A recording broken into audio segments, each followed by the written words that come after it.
Parece muy extraño pensar que una marca de moda que está en muchos países del mundo pueda salir de algún lugar tan remoto. Es mucho más difícil vender que producir. Tuvimos de clientes a Paul McCartney, a Miles Davis y todo el vestuario de la serie Miami Vice es nuestro. Se quema la fábrica. Sí. Mi abuela siempre decía, el que pega primero, pega dos veces. Emprender y sostenerlo en el tiempo, que es lo que es ser empresario, es muy difícil. Y esto es una filosofía que yo aplico mucho hoy en día en la empresa, que es la filosofía de Silicon Valley de muévete rápido y rompe cosas. Estábamos en el momento de mayor éxito de la empresa, 2007, y lo que sucedió es que algo que no tenía nada que ver con nosotros ni nuestra gestión hizo que el consumo, como si fuera una ola previa a un tsunami, se retrajo por completo. Oye, que tú no vendas me da igual, tú estás obligado al pago de este alquiler durante 10 años, vendas o no vendas. ¿Estás feliz? Pues yo no sé si la felicidad y el emprendimiento van muy bien juntos, porque la felicidad parece como que es una cosa estable, ¿no? Como que eres feliz, pero nadie me quita que emprender y llevar una empresa está lleno de baches, de sustos por todas las esquinas. ¿Qué tal, amigos de Impact Social Cup? ¿Cómo estáis? Bienvenidos a un nuevo podcast. En este día es un día especial porque estamos fuera de nuestro hábitat. Hoy hemos venido a unas oficinas y a un lugar mágico para hablar con una persona mágica también. Ella es la presidenta y directora general de una compañía que os voy a decir algunos datos por aquí, ¿no? Es una de las marcas de moda más importantes de nuestro país, elegidas entre las 30 empresas más importantes de España, una marca pionera y líder en sostenibilidad y ecología desde su nacimiento, desde sus valores. Una empresa familiar con más de 50 años de historia, más de 700 puntos de venta repartidos alrededor de todo el mundo en 48 países. Pero sobre todo, es una empresa construida a base de esfuerzo, valores inspiradores y una gran historia de superación. Hoy estamos con Adriana Domínguez. Es un placer tenerte aquí. Bienvenida al podcast de Impact Social Cup. Muchísimas gracias por la invitación. Me hace mucha ilusión estar aquí con vosotros. Decirte que además de eso es un honor para nosotros presentarte como jurado de la final de Impact Social Cup. Sí, en septiembre, ¿no? En septiembre. Ya vamos enfilando. En septiembre vas a tener que tomar la difícil decisión con tus compañeros pero bueno, sobre todo de promover emprendimiento e impacto, y de verdad que es un honor contar contigo para esas finales porque va con la coherencia del proyecto y bueno, en fin, gracias. Gracias, qué ilusión. Será la primera vez, la verdad. De verdad. Vamos a empezar desde el principio. Yo tengo aquí algunas cosas apuntadas. La primera de ellas es, vamos al nacimiento, al comienzo de todo. Esto es una empresa familiar, muchos años de historia. ¿Cómo comienza todo? La verdad que como vosotros sois emprendedores, todas las empresas son familiares cuando empiezan, es decir, la empieza alguien, ¿no? Y hasta que ese alguien decide si hay un seguimiento dentro de su propia familia o la profesionaliza, lo cierto es que hay una presencia muy fuerte del fundador. Nosotros empezamos como una sastrería en los años, y antes de la sastrería, en los años 50, un poquito a finales de los 40, posguerra española, y mis abuelos son gallegos, pero se conocieron en Cataluña, y allí había mucha industria textil, que es lo que siempre sucede, polinización cruzada, ¿no? Gallegos que se van allí, ven una industria, y entonces empiezan a llevar telas a Galicia y venden las telas. Luego, poco a poco, aprenden a confeccionar prendas con esas telas. Y luego de sastrería dan el salto en un monte de Galicia, en el fondo ya. Claro, o sea, es que, bueno, si quieres empezar a dar detalles, pero estamos hablando de años posguerra en España. Sí, es que era todo muy difícil. Quiero decir, mi abuelo tuvo que vivir 5 años separado, lo hablo como sois emprendedores, ¿no? Me encanta, sí, es un mensaje muy importante. Tuvo que vivir 5 años separado de su familia, es decir, él tenía mi abuela y la primera hija. Y entonces ellas se fueron a Galicia y él se quedó en Cataluña porque en esa época de la posguerra española no funcionaba ni el sistema bancario ni de créditos. Entonces si él no estaba físicamente delante del comprador, no le fiaban la tela, no le daban la tela, él no podía dar el dinero, o sea, no funcionaba ni tan siquiera aquello, ¿no? Entonces, a duras penas, los correos, ¿no? El envío del material. Entonces ya a los 5 años se pudo juntar con su familia, ya los proveedores de telas le conocían desde hacía 5 años y se fiaron de él como para enviarle... Estamos hablando de 5 años, perdón que a veces te voy cortando, años. Como 5 años, porque hoy es un mensaje muy importante porque emprendedores que te vayan a escuchar, 5 años, son muchos años, ¿sabes? Pero bueno, eso fue... Sí, todavía luego hubo muchos sé, otros años lo sé, pero como de que empezar, 5 ¿no? años, ¿sabes? Es como ya, sí. Algunos 1 año, 2 años y no, bueno...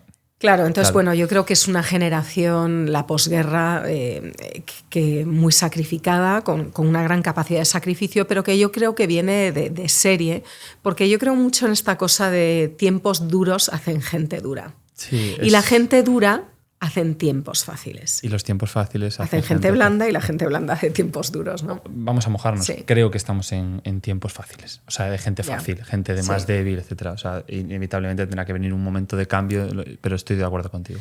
Creo que es cierto que estamos en ese momento, pero también pienso que el aprender de otros, que es lo que estáis haciendo con este podcast, con la lectura de libros, con pues escuchar, leer, seguir a gente que te interesa, al final lo que estás teniendo es la oportunidad de aprender lo que no es tu experiencia propia, es la experiencia de otro, pero que te puede servir para tú no cometer los mismos errores. Quiero decir, hay formas de educarte para que no solo sea tu clima y tu entorno el que te lleve. Por ejemplo, en Adolfo Domínguez sabemos que vivimos en un momento de hiperconsumo, ¿no? De la gente consume, pero nosotros creemos que tenemos que aprender como sociedad a consumir menos y mejor.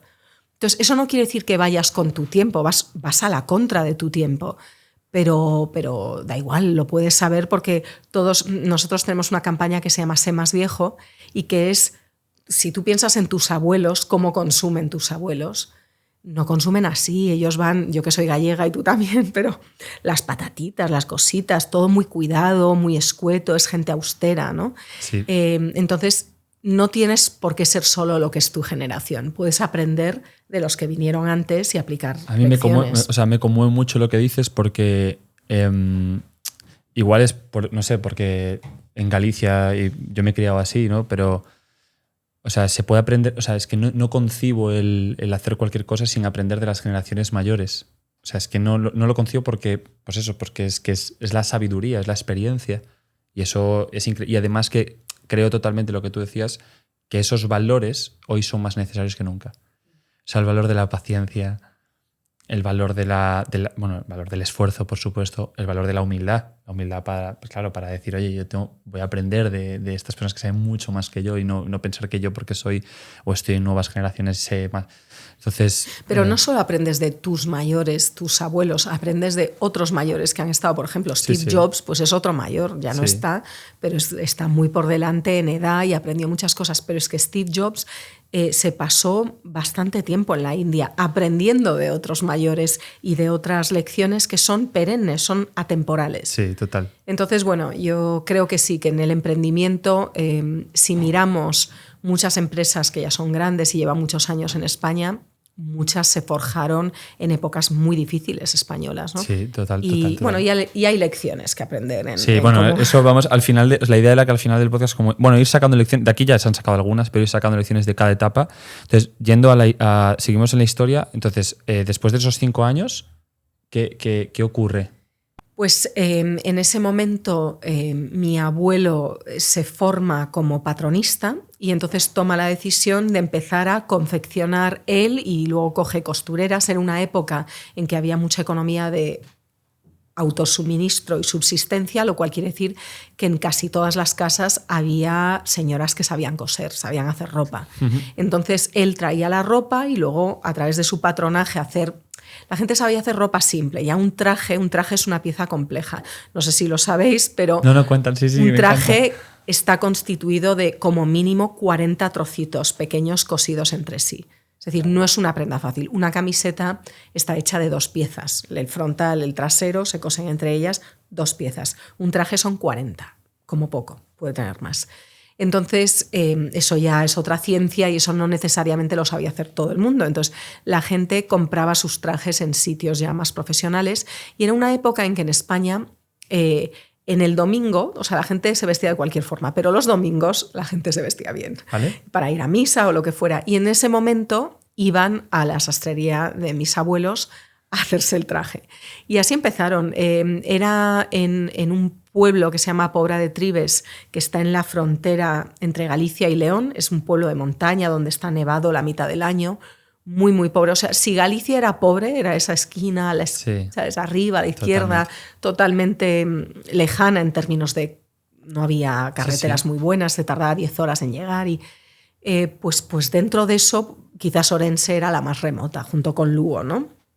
Y dentro de Orense, la zona más remota de esa provincia era donde empezaron mis abuelos. Esto lo digo por decir que parece muy extraño pensar que una marca de moda que está en muchos países del mundo pueda salir de algún lugar tan remoto. Uno pensaría que estas empresas de moda, ¿no?, salen de París, de Londres, de Madrid, de Barcelona, pero no, la nuestra salió como del último lugar de España. Es que hay que decirlo con mucho orgullo porque es una historia de superación y de emprendimiento y de empresa impresionante.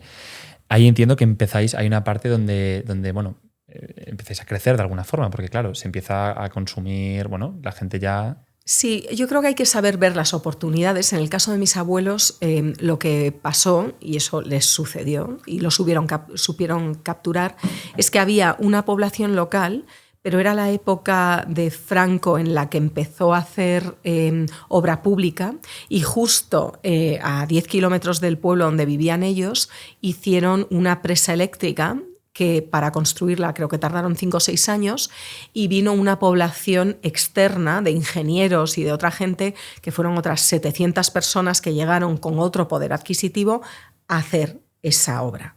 Y entonces mi abuelo pues les vendió los trajes a toda esa población. Claro. Y con eso se capitalizó, y él, que nunca se quedaba parado, dio el siguiente salto. Porque ¿Cuál era el siguiente? Pues dijo, en este pueblo no me quedo, me voy a la gran ciudad, Orense, ¿sabes? Tuvo que pensar si iba a Orense o a Vigo, lo estuvieron dudando, y al final decidieron Orense porque eran muy de pueblo y querían poder volver los fines de semana, ¿no?, al lugar del que eran. Y entonces se quedaron en una ciudad más cerquita. ¿Comercialmente hubiese sido mejor Vigo? Sí, o sea, sí, es una ciudad más grande. Vale.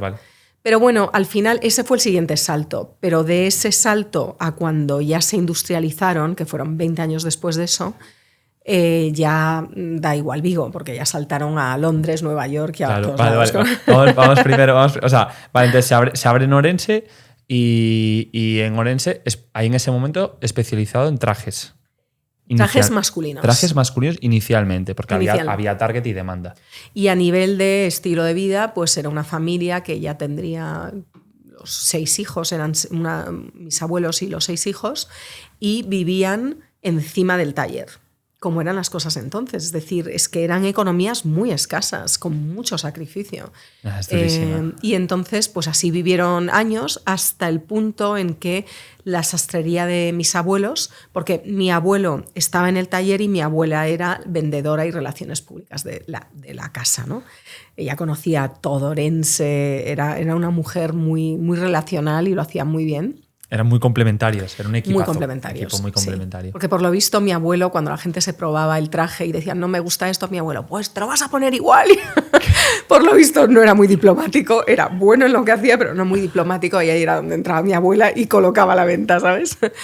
Y bueno, esto también para decir que muchas veces cuando fundas algo no todos tenemos todos los talentos que hacen falta para que el negocio salga adelante. Total. De ahí el tema de tener socios, ¿no? Y mi abuelo y mi abuela eran socios.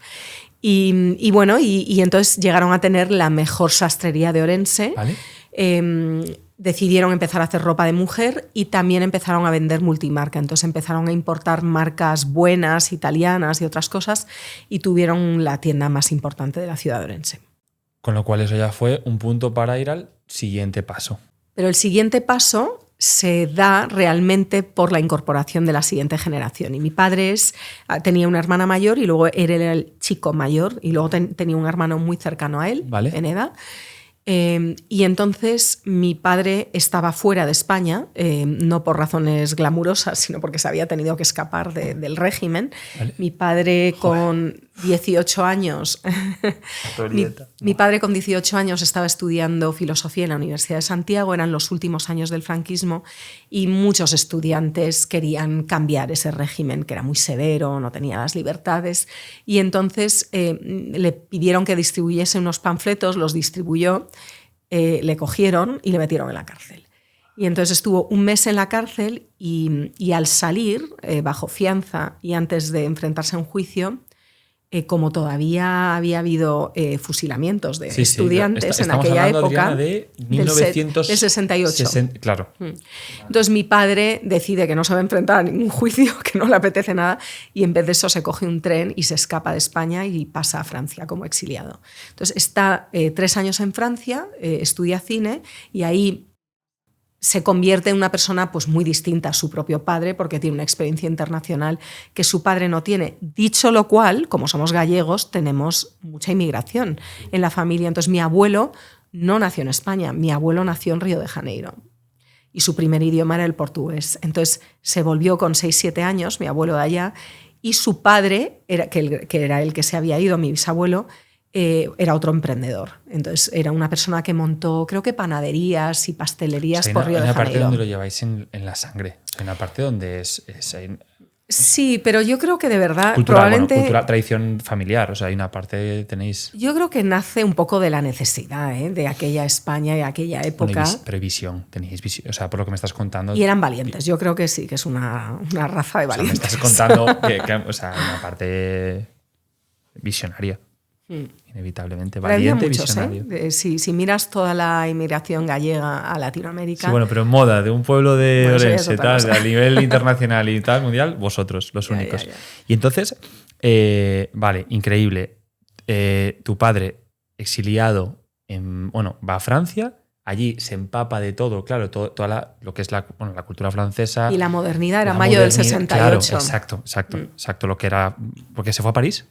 A París. Además, bueno, claro. Entonces, él coge todo eso. ¿Y qué ocurre luego? Y luego está un año en Inglaterra después de eso, con lo cual aprende inglés, habla francés, inglés, cosa que no era muy habitual para españoles de la época. O sea, no lo hizo en plan glamuroso, lo hizo como exiliado, pero al final es lo mismo porque te embebes de otra cultura.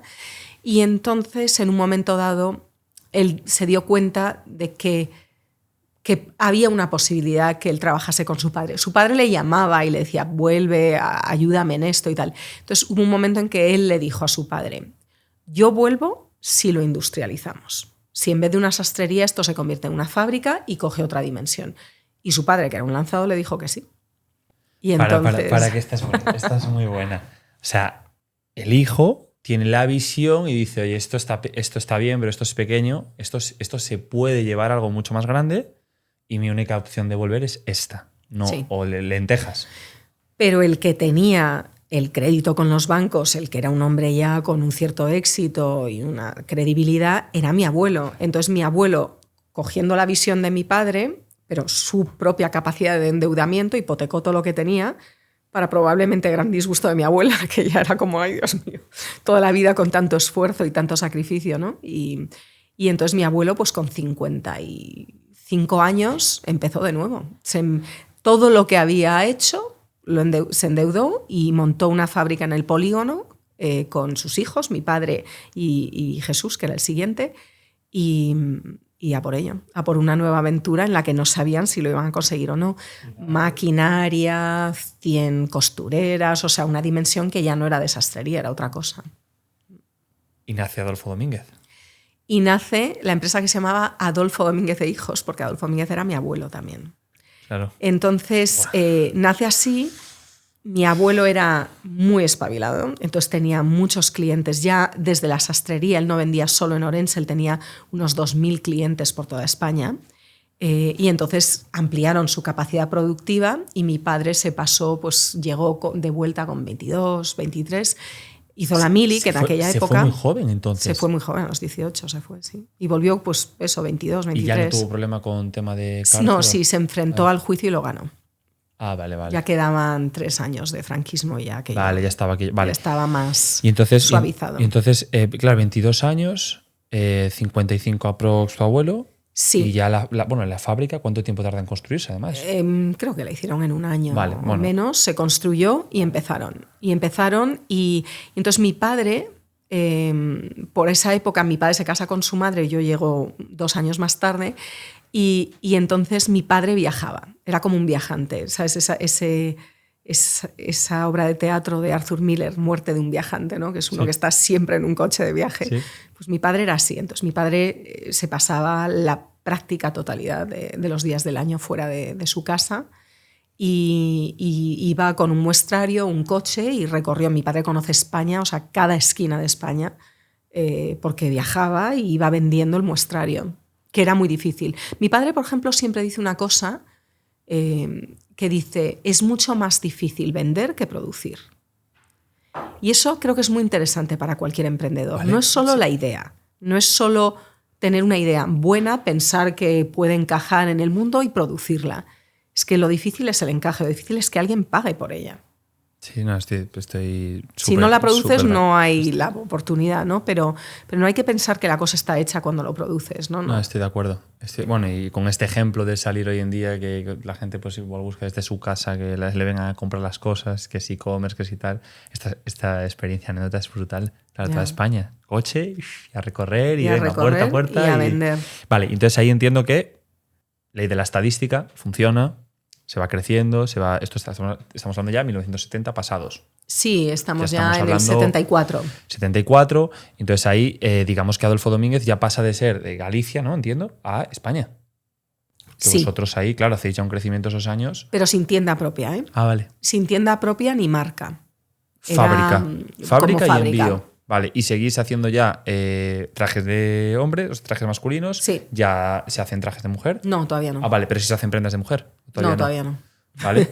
No, eso estamos en el año 74 y la colección de mujer empezó 10 años más tarde, en el 86, o sea, bueno, 12 años más tarde. Vale. No, las cosas son pausadas, esto no... No, me parece increíble. Como no me quiero dejar nada, vamos a un acontecimiento que sé que, bueno, es impresionante. Bueno, vale, antes de ir a ese acontecimiento, 1980, a partir de 1980 veo por aquí, entráis en París, Londres, o sea, ¿cómo es ese...? Ahora te cuento eso. Sí que creo que es importante decir que en el año 76, ¿sí? Cuando mi abuelo tenía como 58 años así, se muere. Ah, vale. En un accidente de vale, tráfico. Vale. Entonces, mi padre y su hermano se quedan al frente del negocio y tienen 26 y 25 años.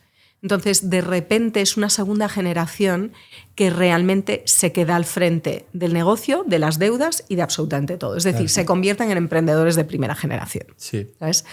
Hay un esfuerzo que la generación anterior ha hecho por ellos, pero se quedan realmente solos. Y entonces tuvieron unos momentos, pues eso. Bueno, y el duelo, obviamente. Sí, el duelo, pero también que son muy jovencitos, claro, y se quedan como empresarios al frente de muchos trabajadores, una fábrica y todo lo demás. Entonces, bueno, los sacan adelante. Primera tienda, hacen la marca, ya llamada Adolfo Domínguez, ya no solo como fábrica. Primera tienda es Orense, segunda Madrid y Barcelona.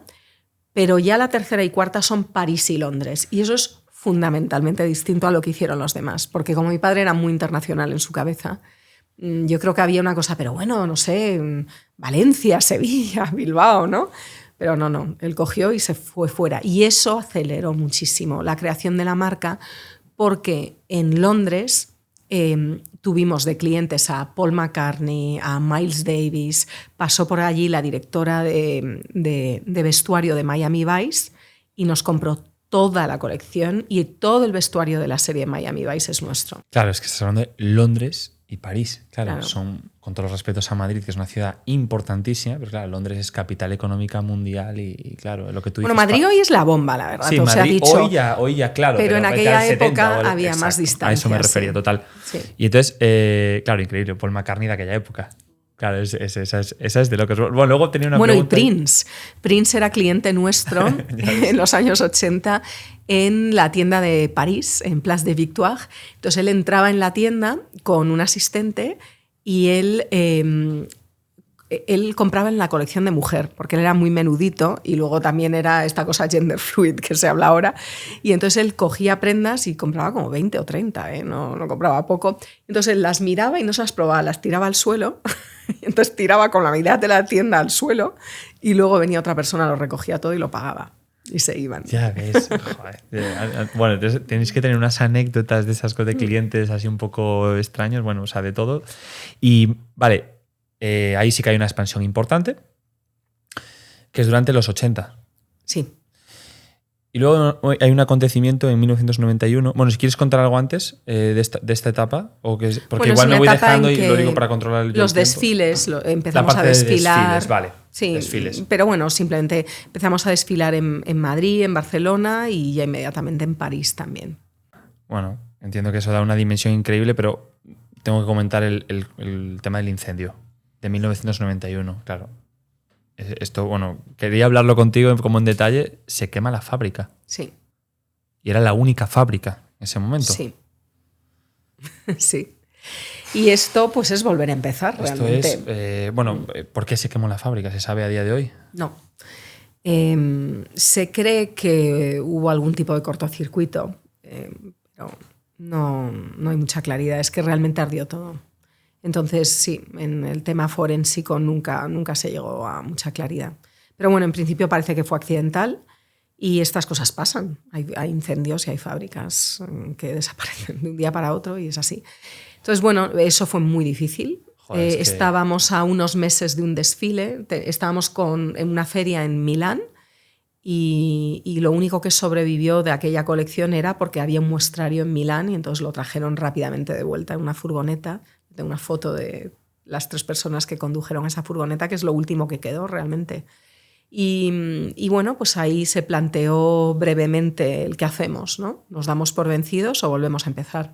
¿Pensasteis en tirar la toalla ahí o se pensó en tirar la toalla?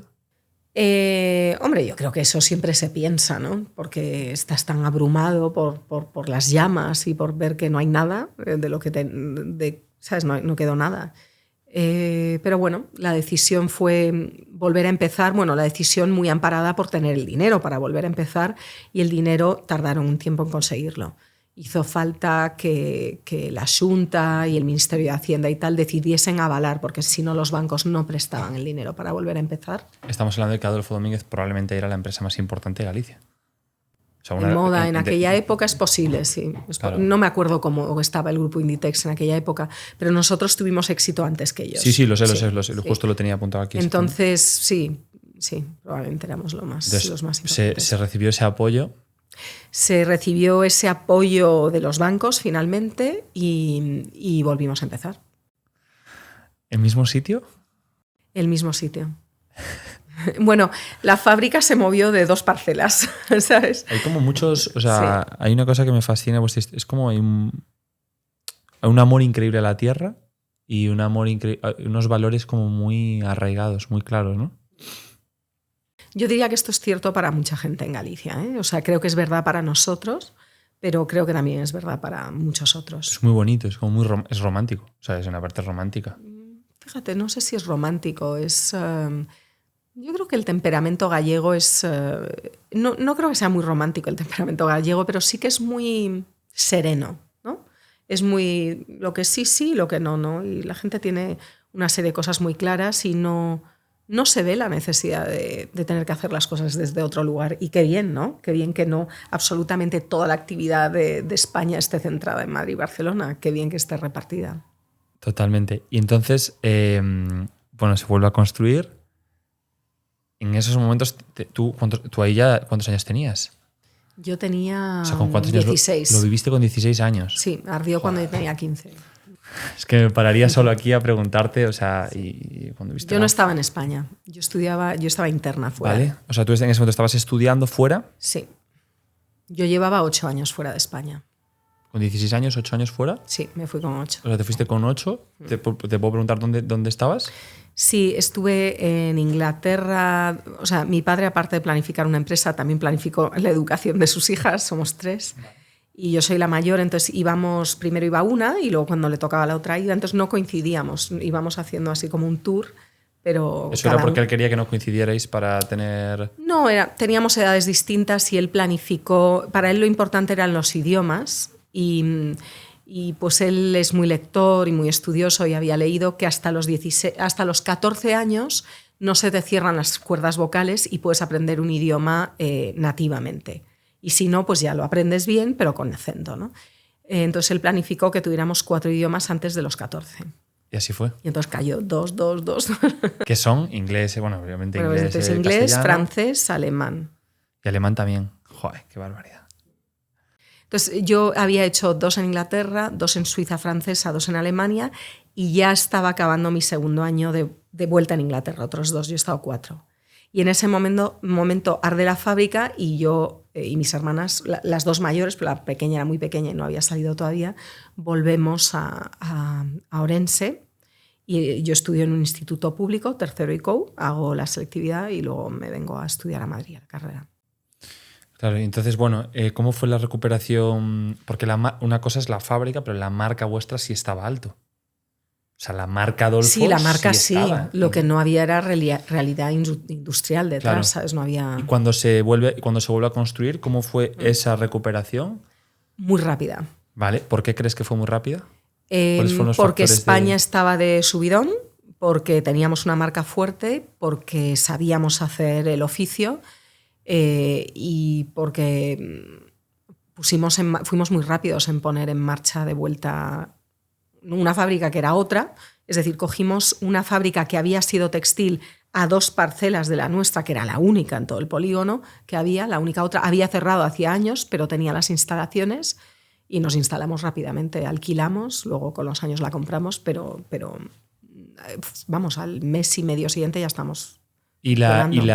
Toda vuestra comunidad, vuestros clientes, toda la gente, como que, o sea, de manera natural, no se vio como más conectado con la marca al saber esa historia. Las tiendas estuvieron vacías 4 o 5 meses hasta que conseguimos volver a producir la colección, que había ardido toda. En las cajas todo había ardido. Entonces tuvimos que volver a producirla rápidamente y las tiendas, estuvieron vacías 4 meses. Ya ves. Y luego, bueno, hay un momento... Claro, esto pasa en el 91, en el 97 salís a bolsa antes que Inditex. Sí. O sea, Adolfo Domínguez sale a bolsa antes que Inditex, antes. Que es... Lo digo, o sea, como dato para la gente que nos esté escuchando, los más jóvenes. ¿Cuándo salió Inditex? Yo creo 20 años más tarde o así, ¿no? No estoy seguro de la salida a bolsa. Sé el dato de que salisteis antes que Inditex. ¿Y cómo fue ese momento? Porque claro, lo tengo aquí claro, primera firma de moda en España saliendo a bolsa. Sí. Pues bueno, hemos sido los primeros en muchas cosas. Sí. En salir a bolsa, en abrir tiendas en Japón. Sibila trabajaba en aquella época, también abrieron en Japón, pero pues abrimos tienda en en Londres, en París, en China, luego años más tarde. Quiero decir, hemos sido muy primeros. Siempre pioneros. Luego también fuimos los primeros en irnos fuera, en la parte de globalización, ahora está todo el mundo, pero yo creo que esto tiene que ver mucho con la personalidad de mi padre, es muy lanzado. Él es muy inteligente, muy intelectual, lee mucho. Entonces es un poco tipo Warren Buffett en el sentido de que, no patrimonialmente, pero en que las ve venir, ¿sabes? Lee mucho y ve las cosas venir. Por lo que cuentas y lo que he podido leer, efectivamente ponía que era un apasionado de los libros, a la lectura. ¿Cuánto podía leer que recuerdes tú al día? Bueno, él leía todos los días, horas. Leía todos los días, horas. Y escribía. Pero también mi padre dormía poco, entonces escribía mucho de noche.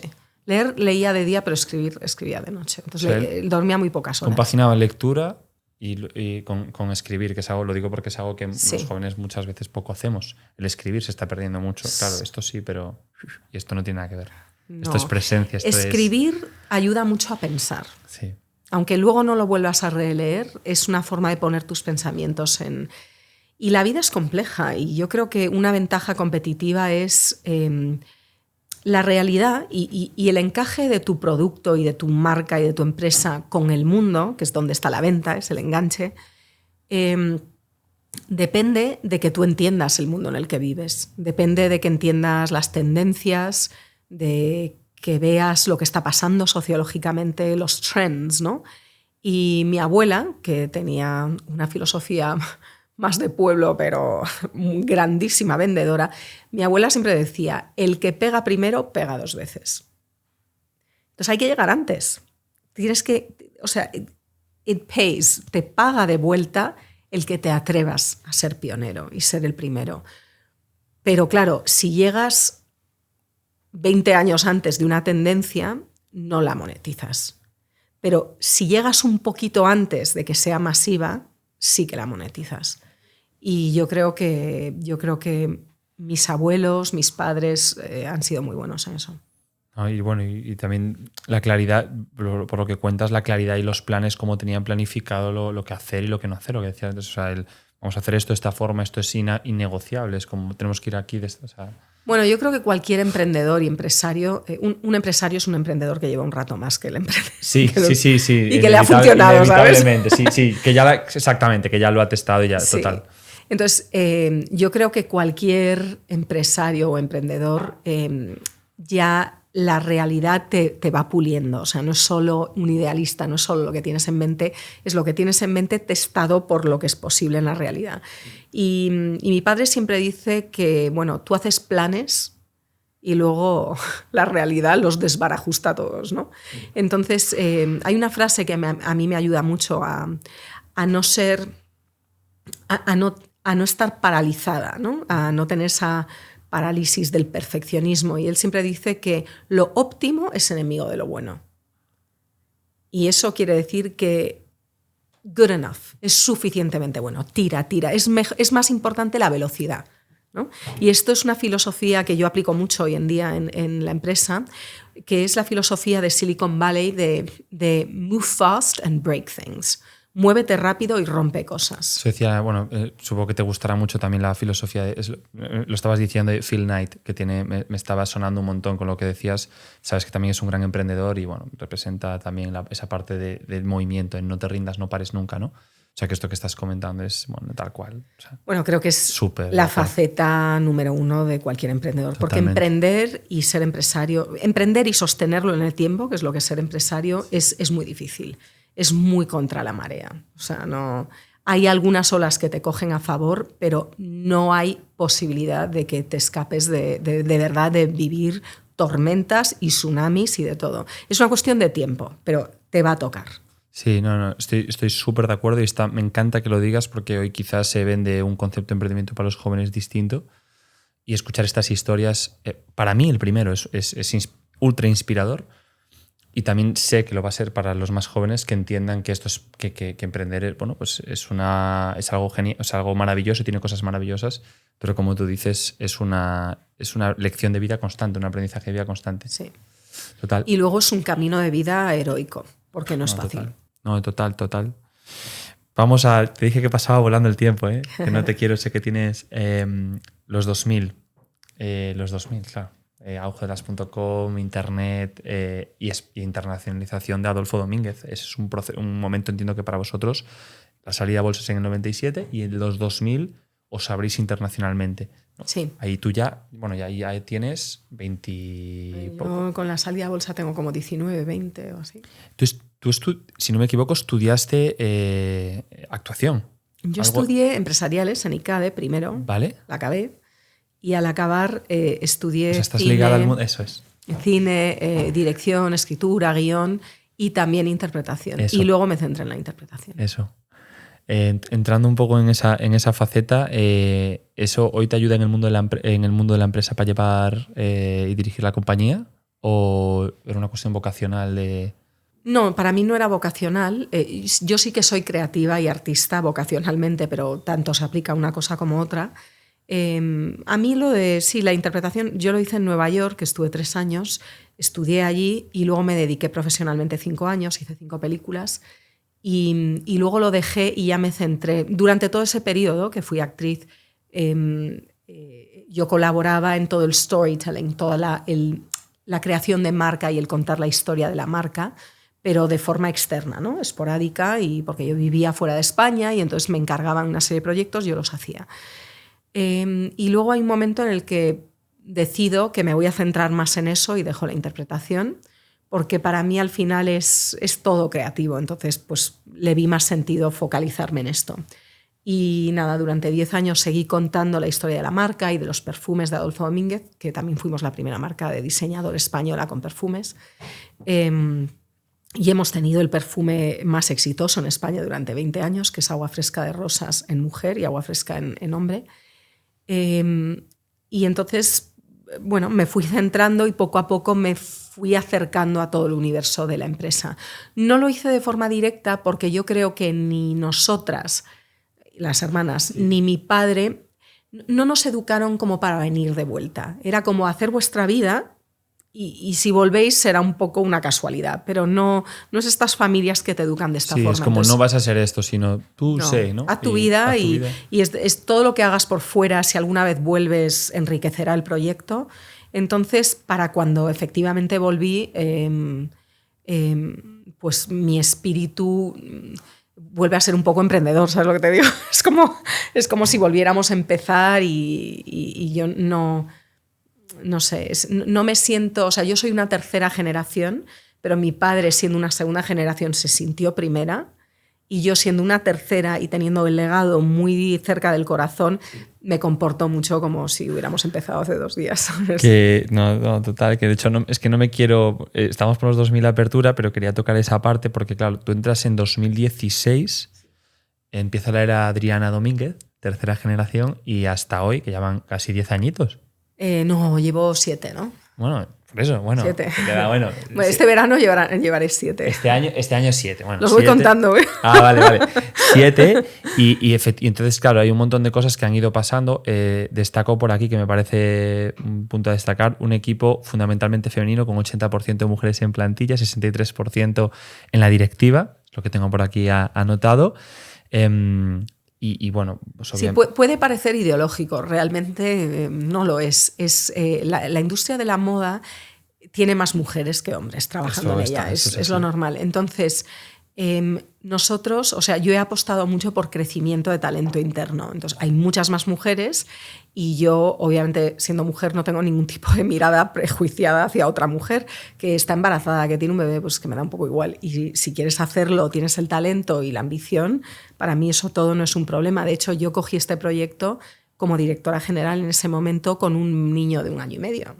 Y me fui a Galicia, me lo puse a la mochila, mi marido me acompañó y allá que nos fuimos, ¿sabes? Entonces a mí me parece que todo eso, no quiero decir con ello que sea fácil, porque la conciliación tiene su cosa y no duermes y es un verdadero reto, pero no, si te apetece muchísimo el proyecto, lo necesitas o quieres, se puede hacer. Ahora tiene costes, ¿eh?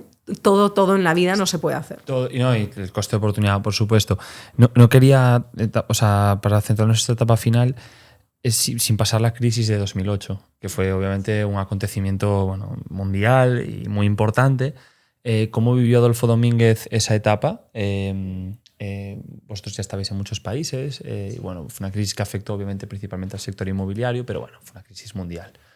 ¿Cómo salisteis de ahí? ¿A vosotros os afectó mucho esa etapa? Mucho. ¿Sí? Nos afectó mucho porque, y esto es bueno entenderlo para emprendedores, estábamos en el momento de mayor éxito de la empresa, 2007. Vale. Teníamos 720 tiendas en el mundo repartidas por muchos países, más de 30 países. ¿Qué facturaba la empresa? Llegó a facturar casi 200 millones, ¿vale?, en aquella época. Y lo que sucedió es que algo que no tenía nada que ver con nosotros ni nuestra gestión, que fue una crisis financiera no en un país, sino absolutamente mundial, hizo que el consumo, como si fuera una ola previa a un tsunami, se retrajo por completo. Me encanta escucharlo de vosotros porque es como cómo lo viví, o sea, cómo se vive, claro. Y entonces de repente pues lo que te encuentras es que la gente no tiene empleo, que ha perdido su hipoteca, la casa, que no sé qué, y que su consumo pues deja de ser el que era. Y entonces España no ha vuelto a tener el consumo en moda a día de hoy que tenía previo a la crisis financiera. Entonces, ¿qué sucede? Que tú eres una empresa que estás dimensionado para un consumo que ya no existe. ¿Qué quiere decir esto? Que en España teníamos 490 puntos de venta.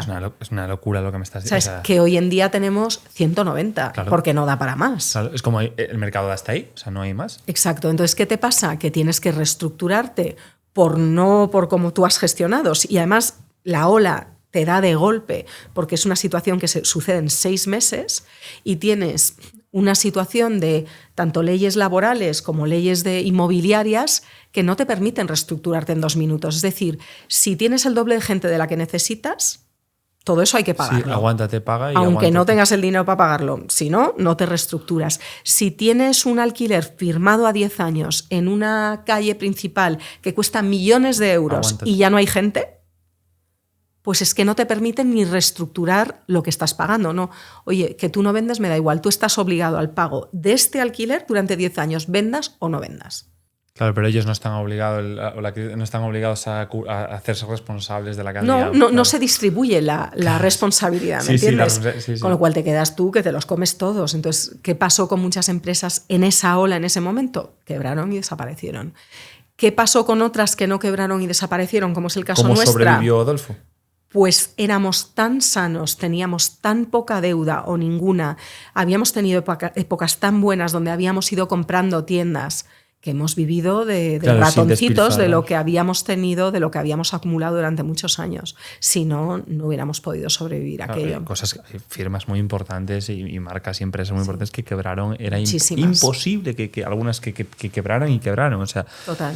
Bueno, me encanta el concepto, ¿sabes? Como ahí es lo que decías, ser sano en el uso del dinero de una compañía. Y no solo estar con una mente de estar dimensionado a lo que está pasando en este momento del presente, porque las situaciones macroeconómicas cambian con fuerza. Y, por ejemplo, ahí te hablo de ese problema. Luego nosotros, hay una palabra que me gusta mucho que es la empresa zombie, ¿no? Es la empresa que ni muerta ni viva, ahí va tirando, pero entre dos mundos. Y eso es lo que le pasó a Adolfo Domínguez hasta que llegué yo. Entonces, en ese interim hubo un periodo de 4 años donde internamente los equipos que había intentaron darle la vuelta sin conseguirlo. Luego, siguiente estrategia, se contrató un equipo externo. Durante 4 años vinieron a darle la vuelta a lo que se llama un turnaround, darle la vuelta a una empresa. No lo consiguieron y la metieron en su peor crisis financiera de toda su existencia. Vamos a esta, aunque sea rápidamente, o sea, sí. Porque es muy interesante con los valores. Justo pasó cuando contratasteis un equipo externo. Una empresa que desde sus cimientos ha estado creada por los valores de la familia, es decir, Adolfo Domínguez desde ahí, y justo cuando contratéis un equipo externo, supuestamente, ¿no? Profesionales y expertos, entiendo que los mejores profesionales para poder sacar la empresa adelante, ¿no? Es cuando, dices, ocurre la crisis, la mayor crisis vuestra. Sí. Yo creo que el primer año y medio de este equipo externo recondujeron las pérdidas y fueron acercando la cosa a un EBITDA no tan negativo, pero luego lo que sucedió es que aplicaron un nuevo plan estratégico. Y el problema de los planes estratégicos es que es como volver a empezar con una empresa, es una nueva visión. Y esa nueva visión o aciertas o no aciertas. O fallas. Y si la visión no es la adecuada o la visión es adecuada pero no la aplicas adecuadamente... Esa es otra. Claro, esa es la otra. Pues es cuando no solo estás reestructurando y corrigiendo lo que hay, sino que estás apostando. Hay una apuesta dentro de un nuevo plan estratégico y no acertaron. Y entonces pues fue un momento de muchísima crisis y ese es el momento en el que entro yo. 2016. Con lo cual mi momento de entrada... Aunque soy una tercera generación, no es como, ay, mira, llega la hija, la princesita toma las llaves, todo está en su sitio, todo es perfecto, que te vaya muy bien, ¿no? Estabas en una situación durísima. No, es en plan, ¿nadie quiere esto? Vale, que tenemos últimos 10 minutos, ¿cómo lo sacaste adelante? O sea, ¿cuáles son los primeros, con lo que tú te encuentras, qué haces? ¿Viste miedo? Un poquito de hombre, a ver, miedo, vértigo, a mí que me cuenten el empresario que no lo tiene, ¿no? Pero el vértigo y el miedo es un tema a gestionar, ¿sabes? No es un tema de tener o no tener, es un tema que se gestiona y se aprende a gestionar.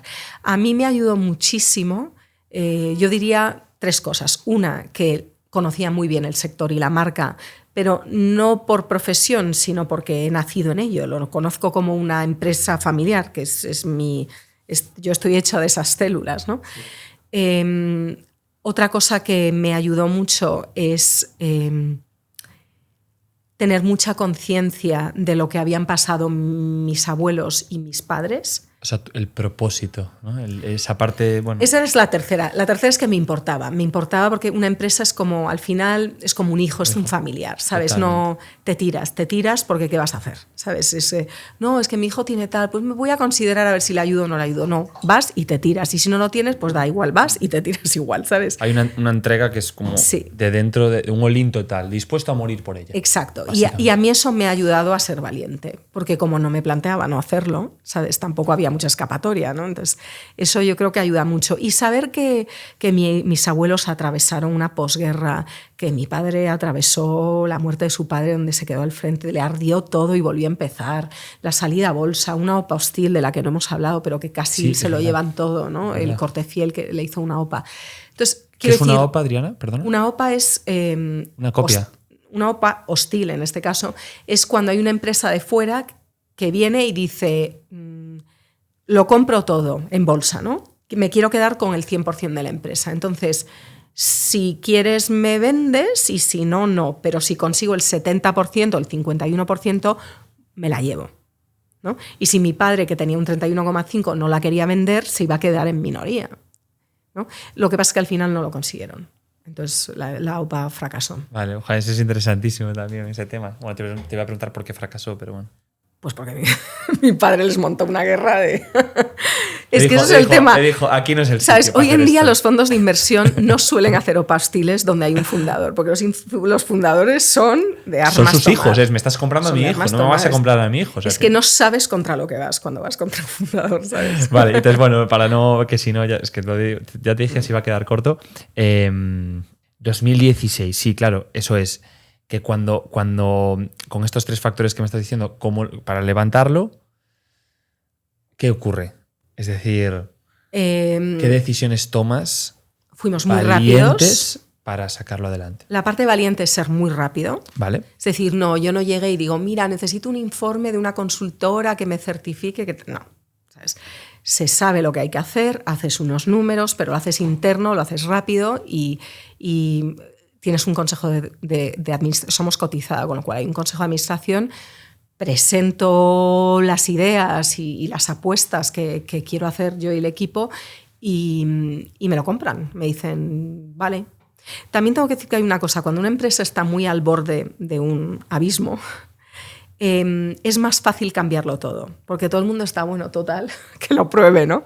Y hay una creatividad, hay una valentía en todo el mundo, o sea, en el consejo, en los ejecutivos, en todos, porque todos sabemos que algo o cambia o esto va a ir muy, muy mal. Entonces, fuimos muy rápidos y cambiamos muchas cosas y la suerte es que acertamos. ¿Cuáles fueron las principales o que tú ahora, mirando esos 7 años atrás, digas, a ver, esto fue clave, o sea, esto marcó pues la primera cosa es que teníamos 3 marcas en aquel momento y decidimos quedarnos con una, que es Adolfo Domínguez.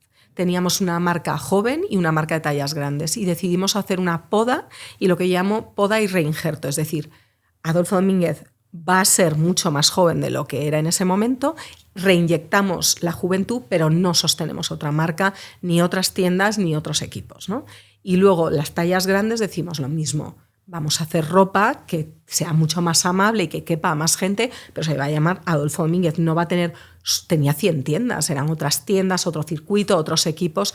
Y esa fue la primera decisión, decir, aquí hay una marca, no tenemos energía para sostener más que una, y un storytelling, si vamos a hacer fuerte la marca, no podemos sostener 3 ideas, 3 historias diferentes. No, estoy de acuerdo. Yo diría que esa fue la primera, pero hubo muchas más cosas que se hicieron. Venga, va, para terminar alguna que digas otra así clave. Había 2 sedes centrales, centralizamos en una, en Galicia, apostamos por no estar en Madrid con oficinas y estar realmente en Galicia y centralizar los equipos. Apostamos por talento interno, que era conocedor de la cultura y por tanto para accionar el cambio era más fácil porque no era gente que venía con otra cultura, que no solo intentaban implementar otras ideas, sino además con otra cultura. Eso muchas veces no funciona. Claro, tiene que ser gente que conozca lo que tú decías, el storytelling, porque tú te apoyaste en el storytelling. Esa segunda clave que decías, era la historia te dio fuerza para salir. Pero a nivel de emprendimiento también te diré, antes de la marca, te diré que a veces es tener buenas ideas, pero muchas veces también es cómo las implementas. Claro. El cómo, el timing y la mano con la que lo haces es fundamental. Y hay gente que una idea te la consigue hacer y otra gente que no la consigue realizar. Entonces, no solo es el ideario, es la materialización. Es cómo fabricas la realidad. Y bueno, apostamos por talento interno y la gente, la cultura la tenía. Entonces, en cuanto das la idea, que a lo mejor no era la que tenían, era otra, se creó un círculo virtuoso de cosas que es que nos salía todo, ¿no? Nos planteábamos cosas y nos salían. Y bueno, y hemos sido muy audaces en regenerar el logo, la imagen de marca, el packaging, las colecciones, nuestra comunicación, las redes sociales, la web, todo. Es que al final yo creo que no hay nada que hayamos dejado como estaba. Y el resultado es que vamos mucho mejor. Sí. ¿Estás feliz? ¿En qué momento estás ahora? ¿Cómo te encuentras? Pues, yo no sé si la felicidad y el emprendimiento van muy bien juntos porque la felicidad parece como que es una cosa estable, ¿no? Como que eres feliz, ¿no? Y yo creo que yo tengo muchísimos momentos de felicidad y disfrute, pero nadie me quita que emprender y llevar una empresa está lleno de baches, de sustos por todas las esquinas. Vosotros no sois una empresa cualquiera, sois una multinacional increíble. Estamos en muchos lugares, entonces cuando estás bien en México pasa algo, en Japón, siempre hay algo. ¿Sabes? Por ejemplo, hace 2 días acaban de tener una tormenta impresionante. Es verdad. Entonces tenemos tiendas en Dubái, no estaban en la planta baja, no han sido inundadas, pero bueno, ya no hay consumo de ningún tipo, están un poco colapsados como ciudad. Entonces es muy divertido. Siempre hay cosas. Sí, es divertida la palabra. Y bueno, para finalizar, es que me quedan un montón de cosas, pero bueno. Centrar en la parte de lecciones, ¿no? ¿Qué lecciones sacas, por ejemplo, ahora de dirigir una multinacional? Probablemente el 99% de quienes te estemos escuchando jamás vamos a dirigir a lo mejor una multinacional. Esta es la realidad, es una cuestión estadística. Habrá algún porcentaje que a lo mejor consiga que su empresa sea una empresa grande. ¿Cuáles serían tus lecciones actualmente como directora general, presidenta Adolfo Domínguez, para alguien que se encuentre en una situación? Yo soy presidenta ejecutiva, pero hay un consejero delegado. O sea, que somos realmente siempre, toda esta historia la hemos hecho a dos.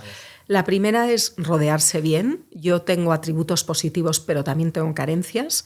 Entonces, el consejero delegado es muy bueno en todo lo que yo no soy y yo en todo lo que él no es, ¿no? Entonces, yo creo que no todos podemos ser todo. Entonces, es muy importante el no ego y el saber rodearte de gente que te complementa, ¿no? Yo eso diría que es un aprendizaje. Y la rapidez, la audacia, creo que es importante leer, aprender muchísimo. Y para mí lo más importante es ser client-centric, que es centrado en el cliente, entender que tú no puedes forzar ni un servicio ni un producto que nadie quiere. Tienes que entender, tienes que tener una idea que coincide con que haya un deseo en la sociedad y estar siempre muy alerta. Yo hago focus groups, preguntamos, yo escucho. Creo que la escucha es muy importante. Y si tuviera que decir algo que he aprendido de ser actriz, y un poco terminando, es... yo en mi escuela de interpretación, que yo estudié en el Acto Estudio en Nueva York, era actuar es escuchar. Y eso a mí me voló la cabeza, porque tú no puedes ser buen actor si no sabes lo que tienes delante. Tú tienes tu librito, tú vas a hacer tu cosa y da igual lo que haga el otro, que tú vas a hacer lo que tú vas a hacer. Eso no funciona. La gran interpretación es cuando... La otra cosa que decía mi profesor de interpretación era actuar es como boxear. Tú te preparas, tin, tin, pum, pum, pum, pum, pero llegas al ring y es puro instinto. Sí. Y tienes que confiar en que toda la educación que tienes, todo el entrenamiento y el trabajo va a estar ahí, pero no es racional. Ya el juego se convierte en una cosa y que la vida es un deporte de contacto. Y you have to roll with the punches, ¿no? Tienes que ir con los golpes de un lado para otro y mucha flexibilidad, y es el cliente es el rey. Nada, yo creo que mejor final imposible. Ha sido un placer enorme, ya lo sabes, se ha quedado corto, te lo dije hace 55 minutos. Es que es una empresa de 50 años, ¿sabes? Y intentar contar más. Efectivamente y con un montón de cosas que cada una se puede profundizar, pero yo creo que ha sido un momento genial y de verdad, gracias por este espacio. Gracias. Así que nada. Gracias.